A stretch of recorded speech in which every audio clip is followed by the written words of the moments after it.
Boa noite a todos. Gente, que saudade eu estava de estar aqui em cima palestrando para vocês. Essa palestra era para ter acontecido no mês de maio. Todavia, entretanto, acabando sendo hoje o dia escolhido para apresentá-la a vocês. Antes de tudo, eu fico muitíssimo feliz por saber que hoje é um dia de chuva. Por que um dia de chuva? Porque eu abro essa palestra hoje falando dele, que traz a chuva.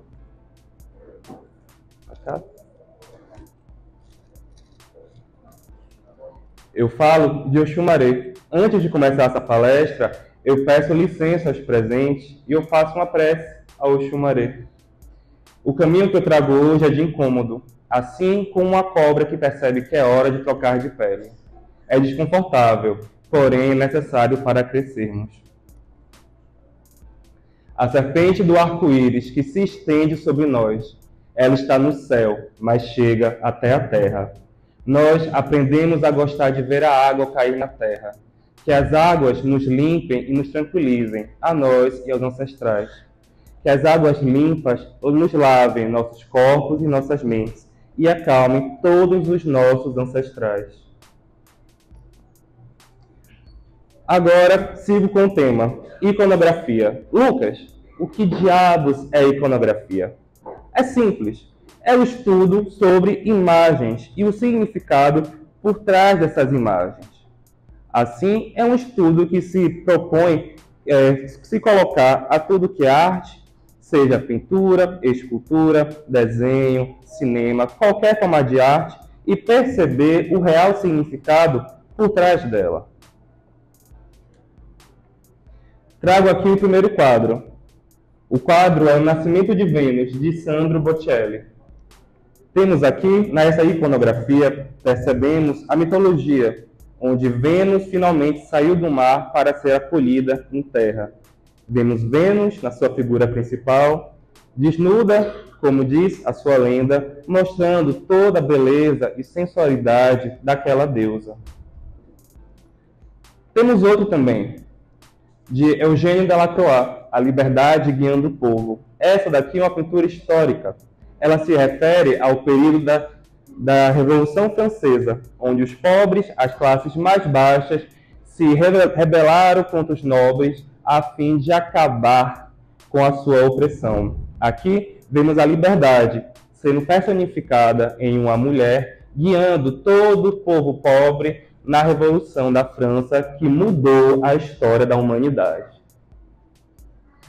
Agora tem uma mais difícil para vocês. Uma imagem vale mais do que 1000 palavras. Isso é um ditado de Confúcio, um filósofo chinês de muito antigamente.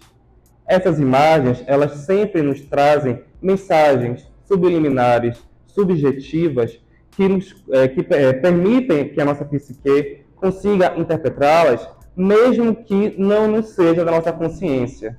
Ou seja, quando olhamos o quadro Nascimento de Vênus, vemos que é a beleza que está ali retratada. Quando vemos a liberdade guiando o povo, sentimos a bravura, a coragem do povo francês ao lutar contra a opressão. Essa imagem aqui é um pouco mais difícil. São as bodas de Caná. Como está muito pequenininho para o pessoal daqui enxergar, eu vou explicar o que é ela sobre. Ela se passa, a passagem da Bíblia em que Jesus transforma a água em vinho, eles pegaram essa passagem da Bíblia e pintou de forma com que ela se passasse na Itália do século XVI. Mais uma vez, temos a significância de que das pessoas que encomendaram essa arte, provavelmente nobres italianos, da proximidade delas com Jesus ao retratar um casamento italiano como se o próprio Senhor estivesse ali. Mas eu escolhi esse quadro por uma outra questão. Uns detalhes muito pequenininhos que para muitos iria passar despercebido.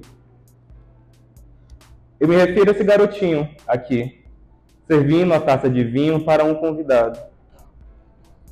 Que mensagem tem?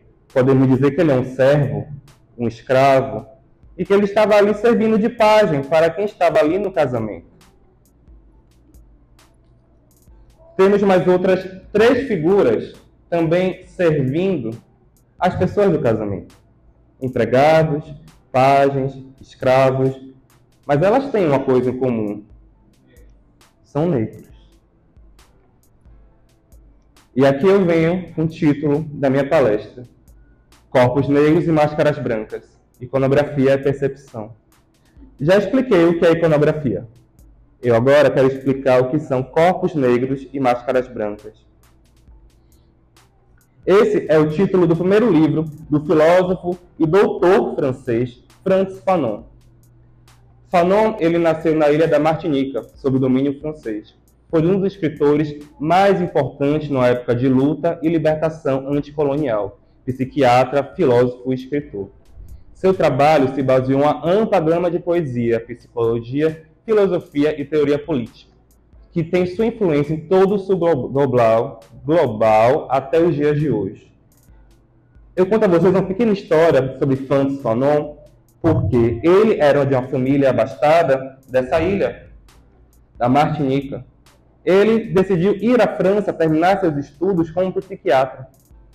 Ele, andando na rua, perto do hospital onde ele atendia, passou uma mãe e um garotinho, franceses. O menino olhou para a mãe e começou a gritar: Mãe, mãe, um negro! Estou com medo, faça-lo embora! A mãe, envergonhada, puxou o garotinho e falou: Perdão, monsieur, é porque ele não sabe, mas que você é tão culto quanto nós. Fanon pensou aquilo. Ele se via como um francês, nascido numa colônia francesa, mas um homem francês. Mas, ao chegar na França, aquele garotinho o apontou como um negro. E não só isso, como um sujeito de que ele teria medo e que ele clama para a mãe que ele fosse mandado embora.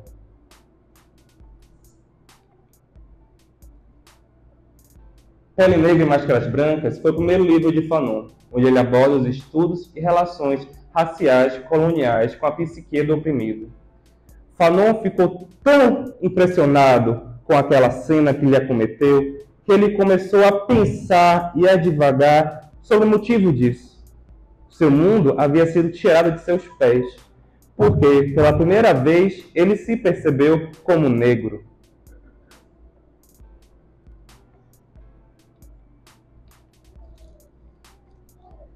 Nisso está a primeira tese de Fanon, de que o negro ele é apenas um objeto sem vontade, é apenas um objeto que existe por reflexo do outro. Como assim? Para Fanon, o negro só nasceu após que o branco disse: eu sou branco. Você, que é uma outra coisa que não branca, é negro. Eu sou negro. Eu sou branco. Você é negro. Essa foto daqui mostra monarcas belgas visitando um Congo em 1970. Eles são descendentes de um rei belga que dizimou mais de 15 milhões de pessoas sob seu governo durante a época que o Congo foi colônia belga. Em termos de número, ele matou aproximadamente 3 vezes mais do que Hitler.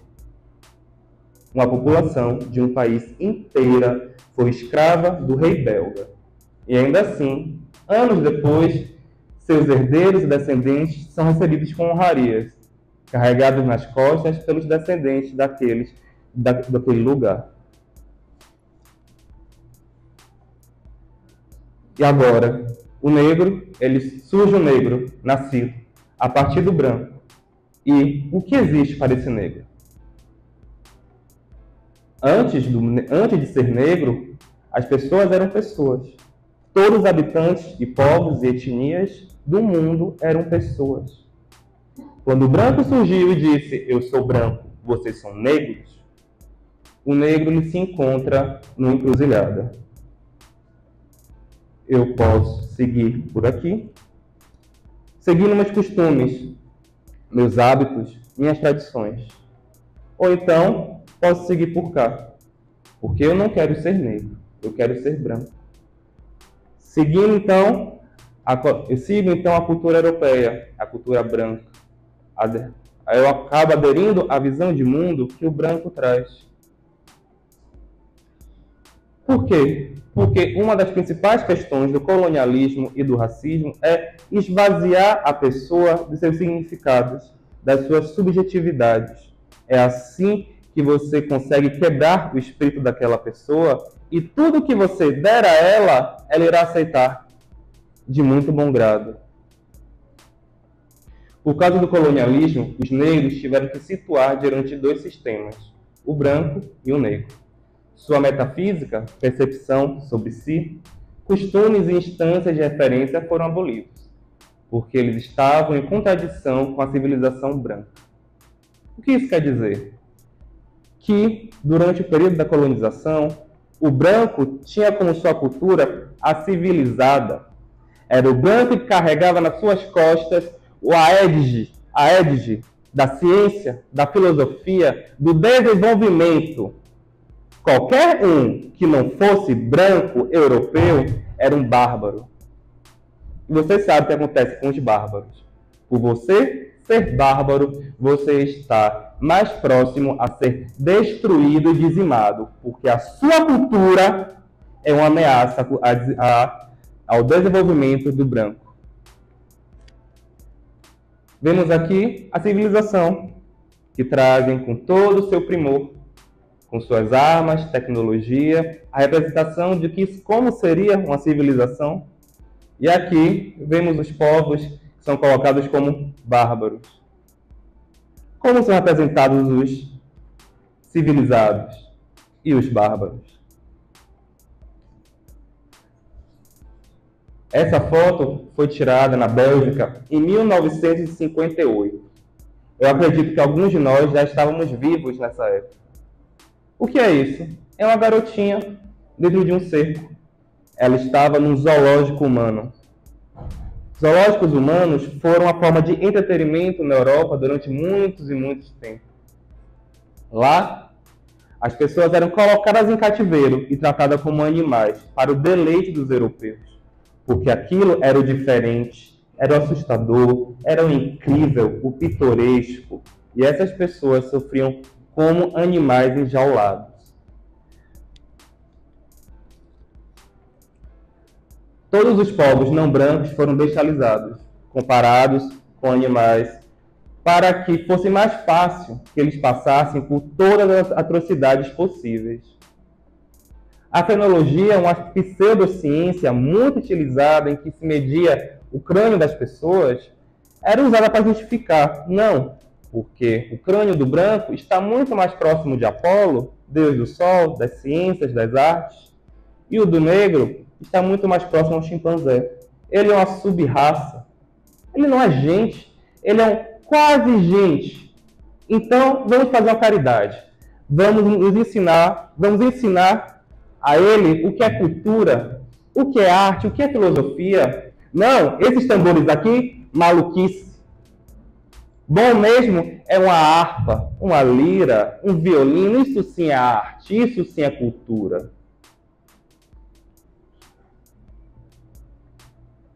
Pronto, temos agora um sujeito que ele perde sua cultura e é colocado em outra, tratado como animal, mas precisa-se ter um cuidado. Ele ainda é um animal. Os animais precisam ser domesticados. Faz parte de todo o sistema colonial a submissão das pessoas não brancas pela sociedade vigente. Elas precisam ser controladas, ser vigiadas, todas as formas possíveis, para que assim a sociedade mantenha o seu status quo. Brancos em cima, não brancos, quase gente, embaixo. Não somente isso, a estética, beleza, o apreço que nós temos em nós mesmos foi significativamente mudada pelo colonialismo. Essa imagem daqui mostra a Vênus de Oteotonte, uma escrava que foi vendida para os circos por ser muito diferente.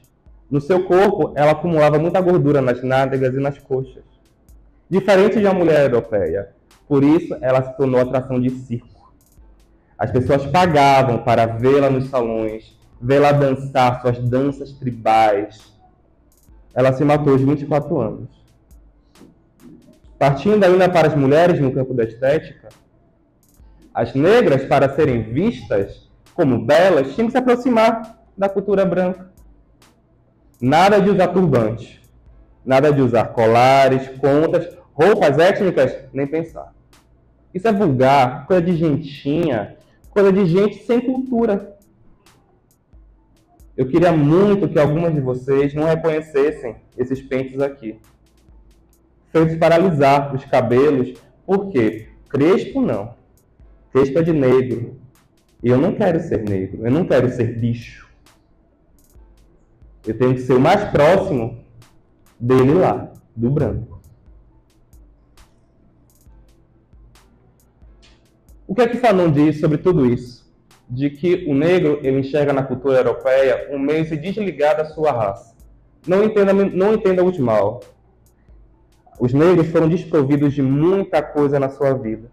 Sua identidade, sua cultura, percepção de mundo. E lhes foi imposta uma outra visão. Ninguém quer ser tratado como um bicho. Ninguém quer andar na rua e alguém gritar: estou com medo, tire-o daqui. Não. Só restou uma opção: adotar a cultura do colonizador como referência. Adotaram sua língua, sua filosofia, sua arte e tantas outras coisas mais que já existiam antes em África, mas que não eram boas o suficiente para o branco.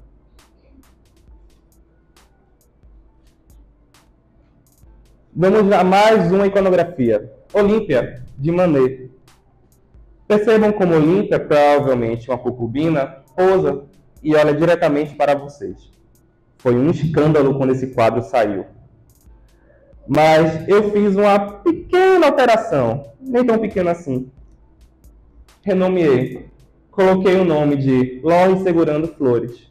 Lore foi uma negra que viveu com Monet. Ela foi pintada por ele 3 vezes nas suas obras.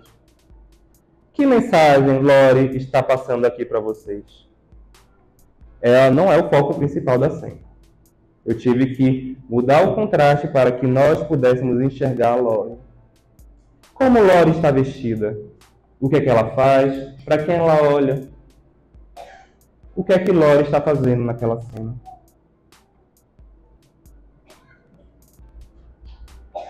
E é isso que Fanon traz.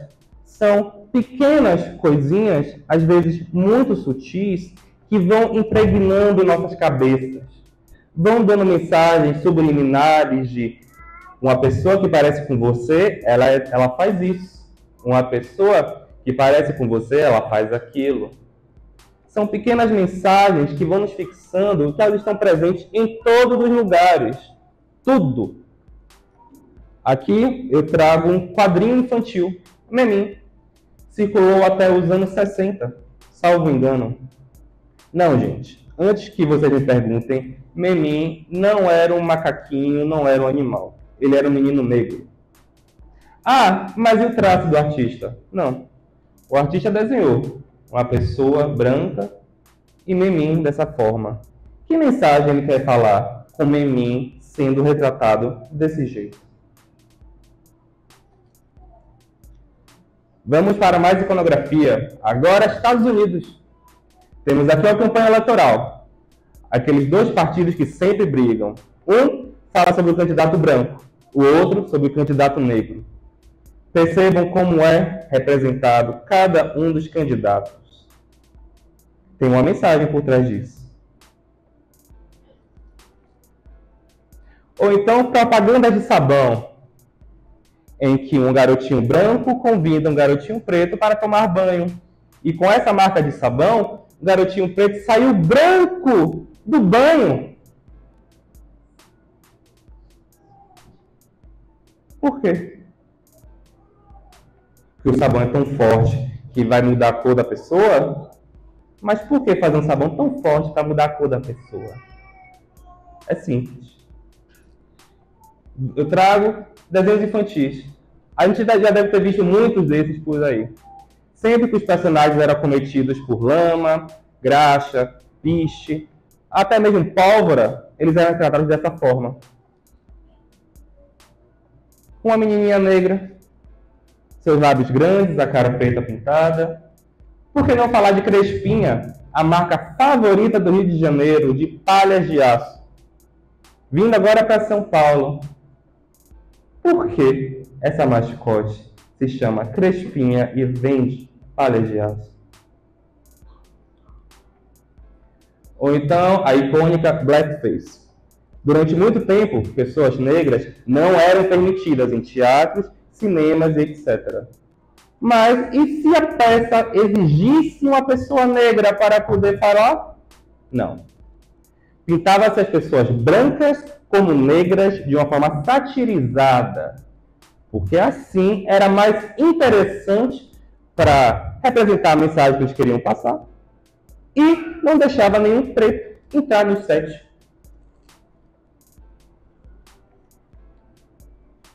Trago ainda um exemplo daqui de Salvador, a Nega Maluca. Tenho certeza que muitas pessoas têm várias memórias dela, mas eu agora lanço a olhar da iconografia sobre ela. Negra Maluca, as pessoas se pintavam de preto, botavam um batom de cor chamativa, pegava tudo de colorido, tudo de exagerado e vestia e saía-se na rua. Por que essa personagem era cômica? Uma mulher negra não pode sair, se vestir do jeito que ela quiser. Ela não pode ser chamativa, ela não pode ter vaidade, não pode usar pulseiras, turbantes tossos e sair por aí dançando? Pode, mas ela era maluca, era louca.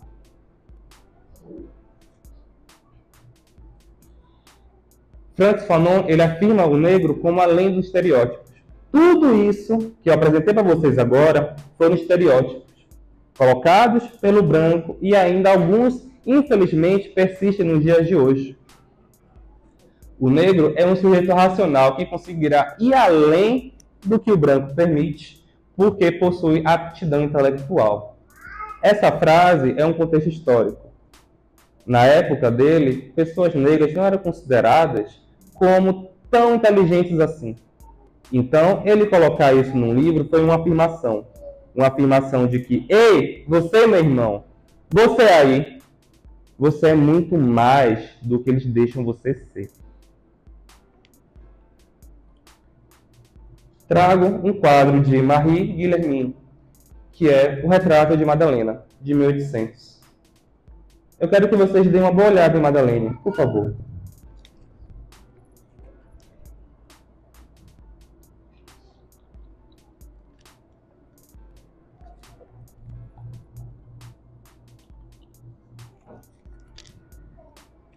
Ela não está servindo ninguém. Ela não está no plano de fundo. O fundo contrasta com ela para que nós possamos enxergá-la ao invés de apagá-la. Ela olha diretamente para o espectador. Ela está em paz, não está em ofício algum. Madeleine, eu arrisco dizer que nesse quadro, ela está em posição de igualdade com Olímpia e com Vênus. Ela é a figura principal. A beleza dela. Ela está serena, sentada, encarando o seu pintor. Ou então, o grande general Alexandre Dumas, que lutou ao lado de Napoleão durante as guerras francesas. Perceba como o general foi retratado. Ele não está ao fundo de ninguém, não está segurando seus cachorros. Ele está posando como qualquer um general daquela época deveria ser retratado, montado no seu cavalo, com seu uniforme militar e com sua espada. Que mensagem esses dois quadros passam de diferente dos outros que nós já vimos hoje? Eu diria que orgulho, força, beleza, confiança, serenidade. Algo que eu tenho certeza que os pajens no casamento de Caná não teriam. Para Fanon, a liberdade é a única saída.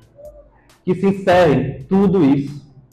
A desgraça e a desumanidade do branco consiste em ter matado o homem em algum lugar e ainda hoje em organizar racionalmente essa desumanização. Fanon, ele não critica os brancos de hoje em dia. Eles não têm culpa das coisas que aconteceram no passado. Porém, ele abre uma brecha. contanto que sejam combatidas todas as formas de opressão e desumanização das pessoas.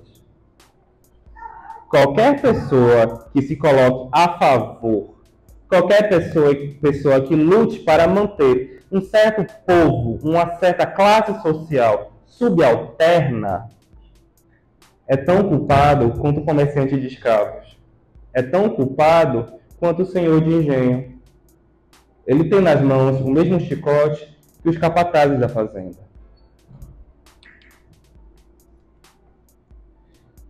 O negro só poderá existir através de um combate contra a exploração, miséria e fome que são arquitetadas. Não existe um único destino branco. Não há mundo branco, nem ética branca, nem tampouco inteligência branca. Existe um mundo, existe o destino, existe a inteligência. Todos nós somos capazes de conseguir tudo o que quisermos. E de outras visões de mundo também. Podemos entender a filosofia grega, europeia? Podemos. Mas podemos entender a filosofia árabe, podemos entender a filosofia asiática, podemos entender a filosofia egípcia. Tantas outras visões de mundo não brancas estão aí prontas para serem vistas e entendidas. Por que a gente acha que cultura é só coisa da Europa? Eu falei que são corpos negros e máscaras brancas. E trouxe o Xumaré. O Xumaré, ele é a serpente que sempre muda. É o pai da transformação. Pense nessa máscara branca como uma pele numa serpente que não nos cabe mais. Uma pele que nos embaça a nossa vista. Ela deixa ela muito clara para que a gente possa enxergar qualquer coisa. Por isso eu roguei a ele para que ele viesse e trocasse essa pele, e transformasse cada um de vocês. Chega de falar de França, Estados Unidos, vamos agora para o Brasil. O que é que o Brasil, nesse caldo cultural, nesse caldo étnico, nesse caldo que é tudo que nós conhecemos do Brasil, podemos aprender com o Fanon? Eu trago um fato curioso. No IBGE, de 1976, as pessoas responderam cerca de 136 tipos de cores e tons de pele diferentes. 136. Não me deu o trabalho de colocar todos aqui, não. Mas eu salientei alguns e eu queria que vocês pensassem um pouco. Tem aqui a cor baiano. Branca suja. Não, é porque minha mãe ela é bronzeada. Ou então, café com leite. Olha assim, eu sou escurinha. Não, mas minha vizinha, ela é tostada. Ou então, a irmã dela mais nova, ela não sai muito, mas ela ainda é queimada de sol. Já meu vizinho da frente, quase negro. Ou então, morena clara. Ou então até clarinha.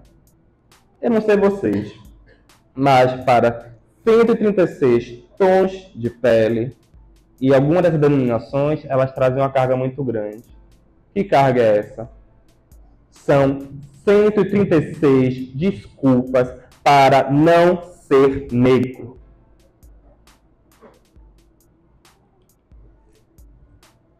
Trago mais um quadro.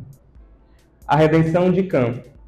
Esse quadro foi muitíssimo elogiado durante um congresso das raças em Londres, em 1900. Ele foi premiado porque ele explicitava como o branqueamento do Brasil deveria ser feito. Sempre foi a preocupação dos governantes que o Brasil era um país de muitos mestiços, muitos negros e muitos índios. E esse quadro representou fielmente o plano. Uma avó levantando a mão aos céus, agradecendo pelo seu neto, que nasceu branco. A mãe, de um tom mais claro, e o pai, branco, olhando orgulhosamente seu filho. Esse quadro ele representa muito a política pública que foi feita nos anos de 40 aqui no Brasil. O homem negro ele foi colocado como ameaça social. Homem negro é um perigo. Prenda-o. Dê um jeito. Inventem leis absurdas. Está parado no canto, é crime de vadiagem. Prenda-o. Enquanto isso, as mulheres negras eram reservadas à sensualidade.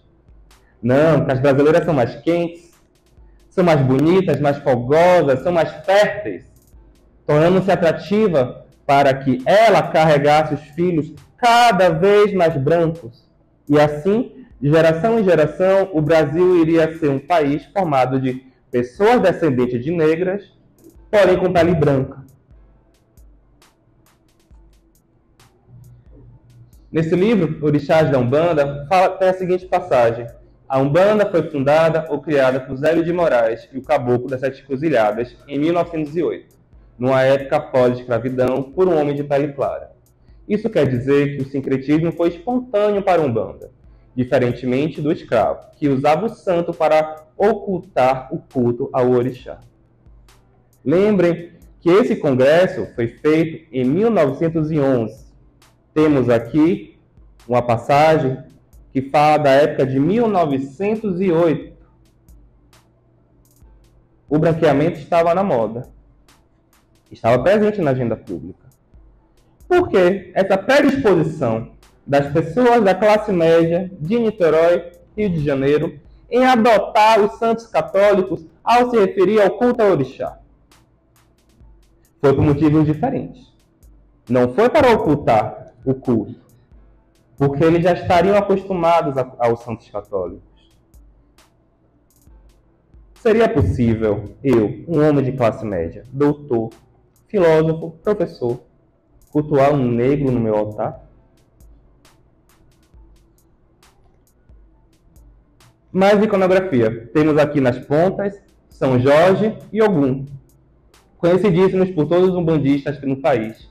E entre eles temos duas figuras, Ogum Sete Ondas e Ogum Megê. Essas entidades, elas recebem o nome de Ogum, orixá da guerra, senhor do ferro. Mas sua representação, as vestes, a cor, o que eles carregam, são muito mais próximas a São Jorge. Por quê? Por que não São Jorge Sete Ondas? Por que não São Jorge Megê? Esse é emblemático. Como Iemanjá, a mãe das águas, que saiu dessa representação, colocada no Museu Africano, percorreu todo esse caminho até encontrarmos essa representação para Iemanjá. Porque a Rainha das Águas, belíssima, mãe de muitos filhos, nossa queridíssima mãe, que tanto nos ama, passou por uma mudança tão drástica na sua representação. Sei que existem vários argumentos para isso. Mas eu gosto de um, que é essa releitura dessa estátua. Essa estátua se chama Amnésia, em que o menino negro joga uma tinta branca sobre sua cabeça. A mesma amnésia que Fanon falou quando o negro foi foi despido de suas tradições, de sua cultura, de sua beleza, da sua identidade. Amnésia. E aqui, uma releitura de Marcelo Jorge sobre a escultura Amnésia. Tá, o que eu quero finalmente com tudo isso? Gente, pelo amor de Orixá, pelo amor de Zambi, não digam que eu estou aqui criando um motim para que saímos quebrando todas as imagens de santo. Não! Não, não, não, não, não, não. Eu peço honestidade, por favor. Eu venho aqui trazer uma provocação, um pensamento. Não existe só uma única forma de representar seu orixá, sua entidade. Não existe uma única forma de se cultuar. Não existe uma única forma de se pensar, de se agir, de entender o mundo. O que eu quero trazer hoje é entender de onde vêm nossas entidades e divindades. Elas vêm de um local específico. Vêm. Elas podem até estar em Aruanda, mas elas já estiveram aqui em algum local muito específico. E eu quero que vocês reflitam sobre isso. É fazer entender se isso consegue conversar com a sua verdade. Porque nós somos livres e não precisamos seguir um caminho de opressão. Eu não preciso seguir um caminho que as pessoas falam, eu tenho que seguir por aqui. Não. Existem outros caminhos. Se a sua Iemanjá é representada dessa forma mais tradicional, está tudo bem. Se a sua Iemanjá é representada dessa forma, está tudo bem também. Temos uma aqui de Mantai. Se a sua Iemanjá é representada como branca, não tem problema nenhum. Porque você percebeu que existem outros caminhos. Existem outras possibilidades. E a partir disso você pensa se isso conversa com o seu interior, naquilo que você acredita. Se você tem uma imagem de Iemanjá branca, que lhe foi dada por sua avó, passou por sua mãe e veio para você, guarde-a com muito amor e carinho que ela merece, que é uma herança sua. Não quero que você a quebre e desacredite. Não. Eu quero que vocês percebam que somos livres. Eu roguei por Oxumaré hoje, que trocar de pele é desconfortável, porém necessário para crescer. Eu convido a todos hoje a tirar um pouco essa visão de mundo, essa pele velha, seca e apertada que nos espreme e nos oprime, para que possamos crescer, ser muito maiores do que nós somos hoje. Perceber que nós podemos ser mais, muito mais do que as pessoas esperavam ser. Aqui na foto, pessoas negras de muito valor, que conseguiram, apesar de muitas dificuldades, serem grandes no que faziam. Você, pessoa preta, você, meu irmão, você, minha irmã, você não tem que se contentar em ser um faxineiro. Você não tem que se contentar em ser um empregado, uma cabeleireira. Se você quer ser, ótimo, muito bem. Mas se você não quer ser, você pode ir atrás e você vai conseguir. Podemos ser cantores, jornalistas, fundar blocos afro que espalham a beleza negra pelo mundo, ser grandes advogados ou até mesmo escritores. Podemos trabalhar nas mídias para promover a cultura negra e a valorização da nossa estética. Só um detalhe que eu me passei. Eu me entendo como mestiço. Antes que alguém venha falar, ah, mas esse moreno aí falando de negro. Mas eu adianto, essa minha fala não é minha. Eu li o livro de Fanon. Os pensamentos que estão saindo pela minha boca são de Fanon, um homem, filósofo, professor, negro, que queria ser livre. Nós somos livres e queremos ser livres, porque o homem de cor só quer uma coisa, que cesse para sempre a servidão do homem pelo homem. Somos todos iguais. Por que existem pessoas no topo? Somos iguais. Por que pessoas pobres têm uma certa cor? Somos todos iguais, se sangramos iguais. Eu sou livre. Somos todos livres e queremos permanecer livres. Obrigado.